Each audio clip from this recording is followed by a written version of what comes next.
So what up no mga par, so ngayon mag-update tayo dito sa ating backyard dahil nga hindi tayo nakapag-upload around 2 months na no. So yan mga par, may mga additional batcha tayo dito no. So dito yung mga grow out and mga breeder natin. Minsan yung mga nilalagay natin dito is female lang, then yung mga male is nasa loob. So unahin muna natin tong outdoor no. Ayan, so dito yung dati kong stand nilagay ko na rin dito dahil nga masisira na, pero kaya pa naman ang batcha to. So yan mga par, so may setup din tayo dito ng 2 pex. Bam, paunti na lang. So ganun yung filtration natin. So sa mga gusto magtanong no ay na kung paano gawin to, comment lang kayo para gawa natin ng content. So dito mga par, nandito din yung mga breeder and grow out. So yan yung mga breeder natin ng yellow cobra double sword guppy no. Ayan, nakita nyo, goods na goods. Then dito yung mga per out natin ng AFR glass belly. Kaya may mga fry na rin. Then ito yung breeder natin ng AFR glass belly, goods na goods. So yan, may mga fry na rin. Then dito yung mga grow out natin na iba. So yan, ito mga wala pang laman kasi ayusin pa natin. Dito yung ibang grow out, may mga blue panda na rin tayo and metal blue lace and marami pang iba mga par. Marami kayong abangan sa mga pang out natin no. So tara, pasok na tayo sa loob. Ito yung loob na natin mga par, medyo makalat lang no. So ito, dito tayo. Ito yung makikita nyo pagka pumasok kayo sa loob no. Ito na yung mga par out natin ng 24K PKBM. Ayan o, sheesh. Ito namang sheesh. So limited lang ang stock natin dito. Then meron tayo dito sa taas ng mga Lemonade Ninja, pero not for sale pa to mga par dahil nga pinapadayo pa natin yung linya natin ito dahil nga maganda. Then ito yung crossbreed natin no, yung hindi pa natin napapangalanan pero meron nang nagagawa nito sa Mindanao, ay sa Davao. Then ito yung iba natin, ito yung firecracker na swordtail. Ayan. Then dyan is mga grow out. Ito grow out natin to ng veiled black balloon fairy no? Pero yung ibang black balloon fairy natin is nasa reptub na para mas mapalaki palalo. Dito is calling station na rin. Kumbaga pipilian na natin yung mga pangit and lalagyan na natin yung mga pangit sa reptub. Then ito mga par, black ay mga ano to, red chili balloon platy. Hindi lang natin may try natin kung mapapakita natin. Ayan, sobrang tataba nila mga par. Goods na goods for breeding. Dito mga electric blue. Ayan o, electric blue light base. Then dito is mga ano natin, ito yung mga kal na mga black balloon fairy. Ito yung tinatawag na long body fairy no, long body na black. Then is, ayan kung makikita nyo mga pares, may mga nagbago no, dahil may kumuha tayo ng bagong setup ng mga 5 gallons. Then dito naman is nagpagawa tayo ng bagong stand. So isa-isayin natin ng mga par. Ito yung mga ano natin, community ng mga male. Ayan, kung may makita kayo, gold dust, golden black. Meron dito mga 24K cheetah, flatty. Meron tayong female dito ng mga, ayan na lang to, isa lang, female ng black balloon fairy no? So hindi natin alam kung ano yung kakalabasan yan. Sinama ko lang para experiment lang no, kumbaga project. Then dito is may mga PKB marble, 24K PKBM, then marami pa. So dito naman sa baba is nandito yung mga ano natin no, golden black balloon molly. Ayan, so marami pa tayong available dito, mga quality size. And ayan, marami pa tayong mga balloon. So ano yan, good form. Then may mga hiwalay tayo na semi good. So dito is mga koi, albino koi guppy. Ayan, may mga fry na sila, puti hindi nila kinakain no, dahil nga albino sila. Kadalasan kasi sa albino mga par is nangangain ng mga fry o yung mga anak nila. And dito is mga platy. Dito is mga balloon molly. Ayusin ko na tong aquarium na to dahil nga hindi na natin naayos. Then dito naman tayo sa ating mga breeder. Ito yung mga breeder natin mga par, nasa 5 gallons na rack na to. Ayan yung makikita nyo, 5 gallons na rack. So isa-isay natin, no? Ito yung mga breeder natin ng blue, Singa Blue. Pero yung male na yan mga par is nakuha natin sa tropa natin kila ma'am. Yan, no? So hindi na yung pinaka-original na male dahil nga namatay. Then dito naman mga par is mga blue panda natin na breeder. May mga pang out na rin tayo susunod siguro next month dahil nga binubus natin sila ng 2BBX or BBS. Then dito mga par is Japan Blue Red Tail, no? Ayan, napakaganda nito. Meron na tayong fry din ito mga par. Hintay-hintay lang kayo. Then may mga fry na din tayo nito katulad na, no? Ayan, may mga fry na rin. So ito yung tinatawag na trending ngayon, itong albino, ay itong P-Dirt Koi, no?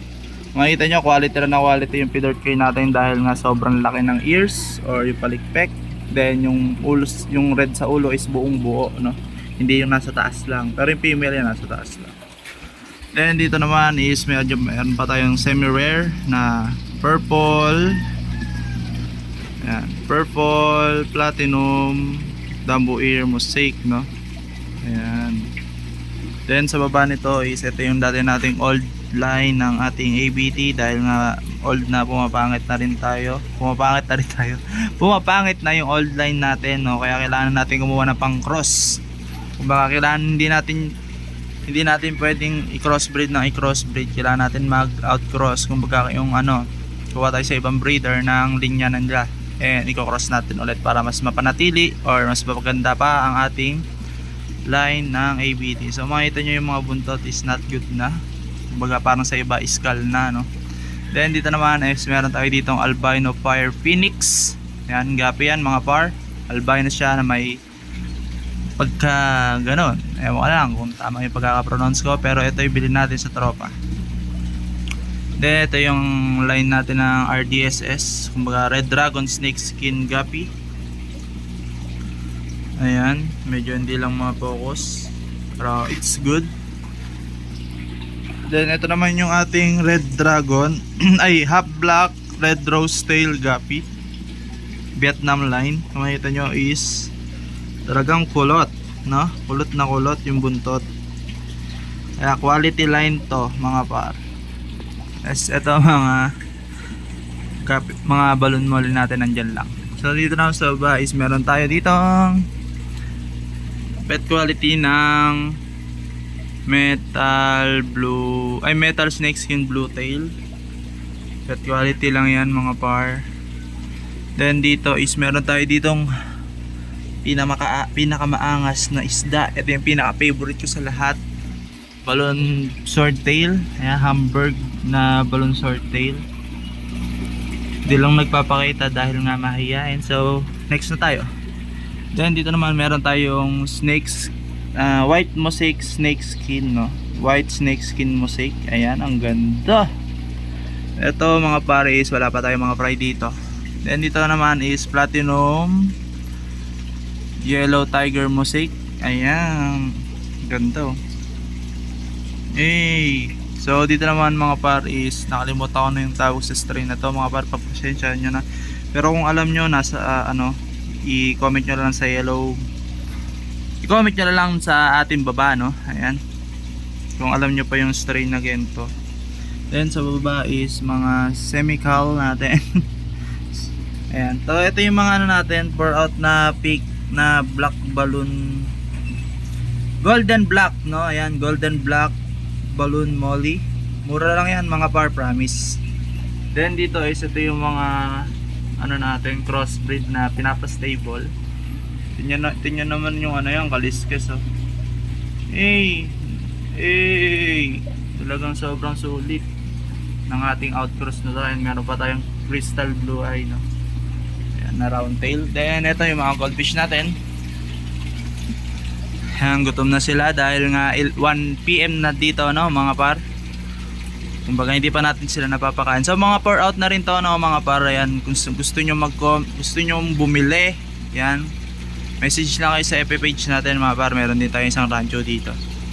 So yun, next naman tayo dito is yung mga pour out natin, no? Pour out, kumbaga yung mga pour release na or binibenta.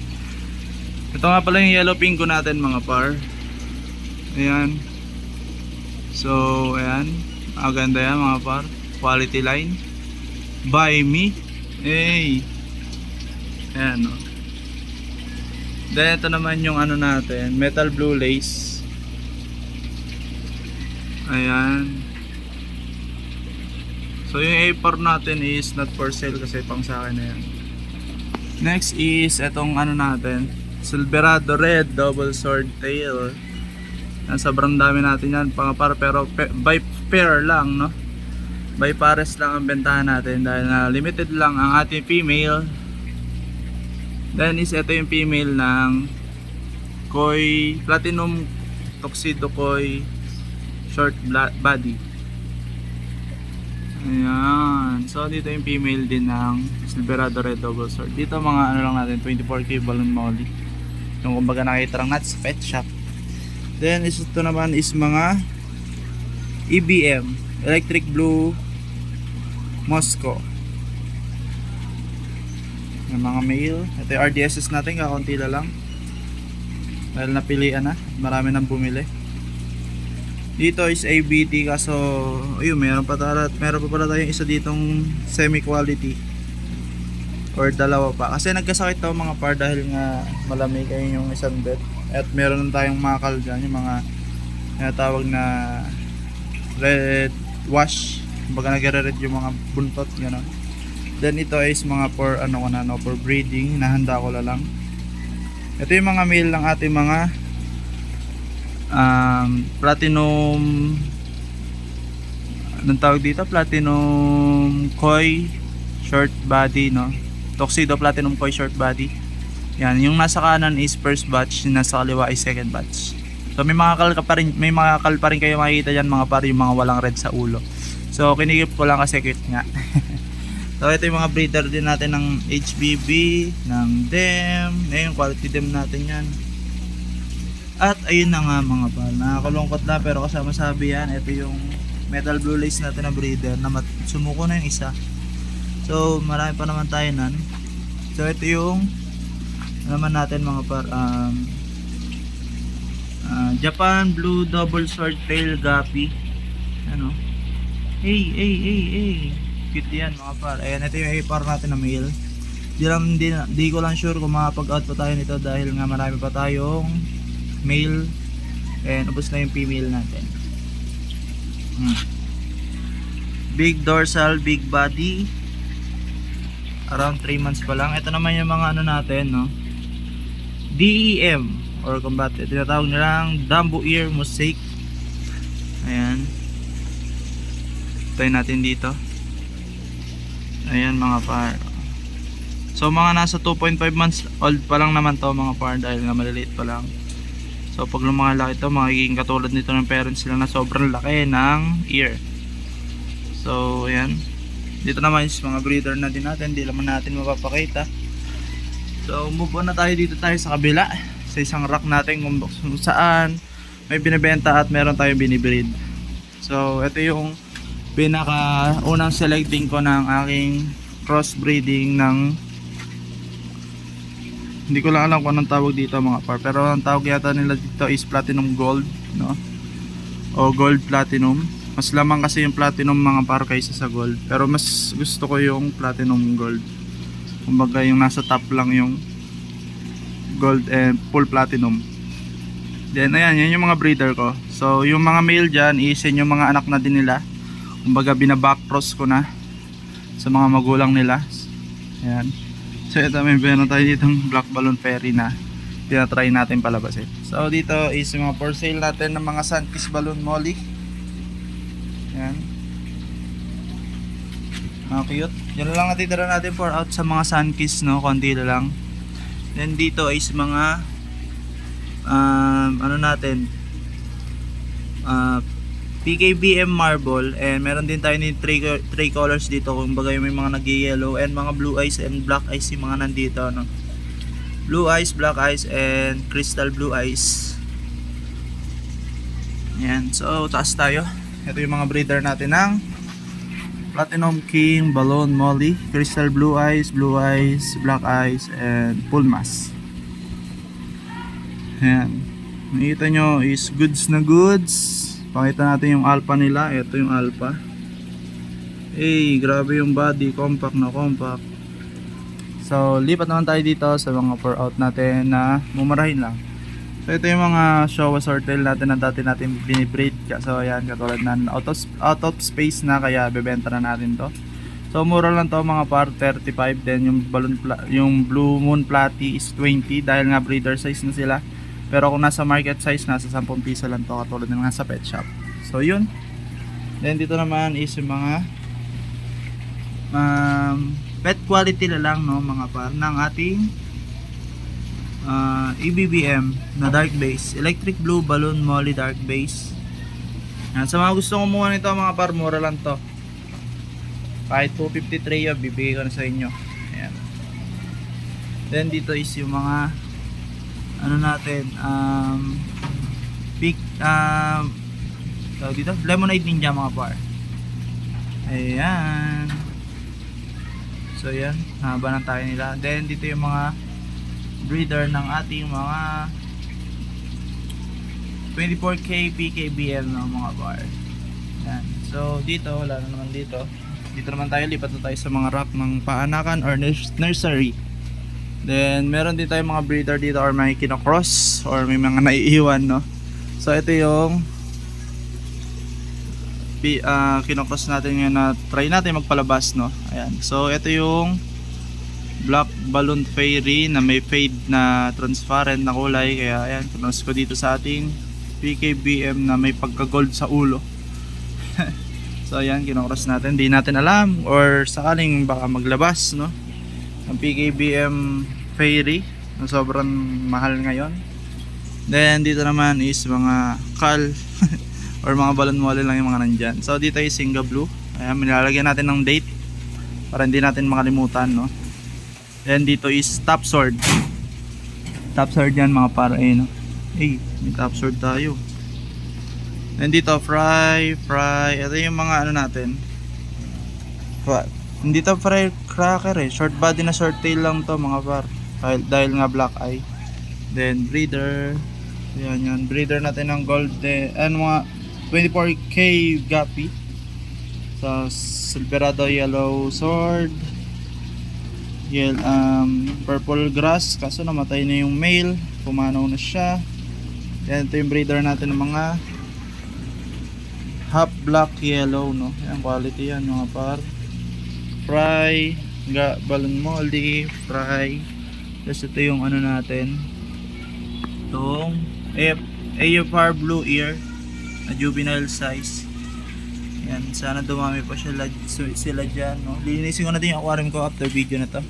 So ito yung breeder natin ng Tuxedo Koi Platinum Tuxedo Koi. Ayun yung pinaka breeder natin, main breeder, pero yung mga ibang anak niya, yung ibang maliit dyan is anak niya, hindi ko lang natatanggal. So fry. Then dito naman tayo sa isang malaki nating aquarium na grow out, kung saan pinagsasama-sama na natin yung mga fry na iba.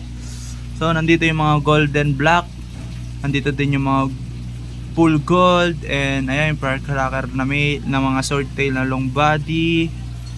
And yeah, that's it. Yun na yung mga nandito. So kinakaling na natin to, no? Tatanggalin natin katulad ng long body at ililipat natin sa rep tag. So dito yung mga fry ng mga platinum gold, no? And so pubayaan muna natin sila dyan at lipat na tayo sa outdoor kung saan yung nandun yung mga rep tab. So let's go. Ito yung mga calling tab natin mga par, kumbaga dito natin tinatapon o dito natin nilalagay. Huwag na natin sabihin tapon kasi ang pangit sa pandinig. So nandiyan yung mga call natin. Ayan. Yung iba hindi naman call is napapatapon dyan. Then dito is mga female ng Silverado Red Double Sword, kaso maliit pa. Kaya dyan mo nilalagay. Breeder natin ng EBM. Let's stop fry. So check na natin yung mga rep. Dito yung mga rep dito is yung dalawang blue lang yung may laman at yun nando sa mitulo dahil nabutas yung iba. Then dito yung mga breeder ng gold ng mga ano natin, yung tab. Nakita nyo yan mga par, ang laki. Yung mga breeder natin ng balloon platy. Then wala tong laman, wala kasi mga grow out natin yan.